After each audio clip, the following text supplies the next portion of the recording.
items. Latana explains how her master hates humans, so he would rather give them all the items instead of letting the humans get them. Gobi wonders what they should do, so he decides to check it out. Rubelia seems to be concerned, but Ru says he has no plans to just kill the humans, and promises to try and persuade them. He goes with Gobi to her mining hole, and it seems to lead straight into the treasure room. He tells Gobi to hide, and he goes to find the adventurers himself. They are surprised to see an ogre, and he's suddenly attacked by an assassin, but he's able to stop it. He warns them they're trespassing, telling them to leave, but they refuse and charge at him. But he finds their attacks too simple, thinking they rely too much on levels and their job advancements.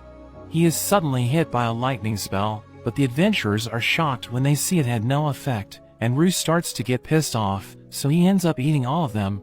He's able to learn all of their jobs, and he even finds a magic item bag, as well as a concealment ring. He suddenly eats them, and he gains the dimensional item box ability.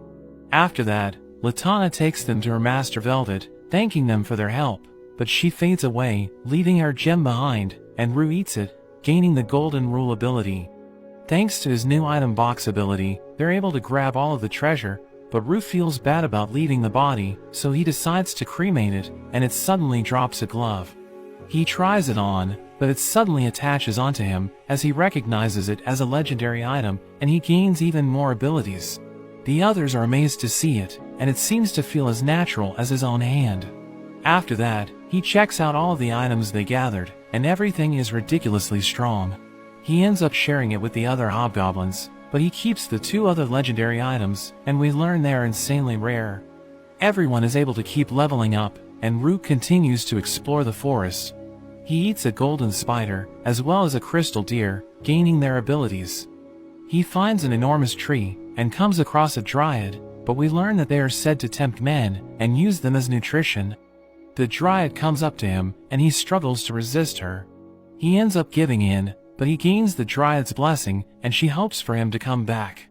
He continues to fight more monsters, and gain their abilities, but when he goes back to the camp, all the girls start ignoring him. He's confused by this, and tries to ask what's going on, so he ends up with Spinel, who tells him that the girls are jealous, because they know he saw someone outside, pointing out the kiss marks on his neck, so he remembers the dryad.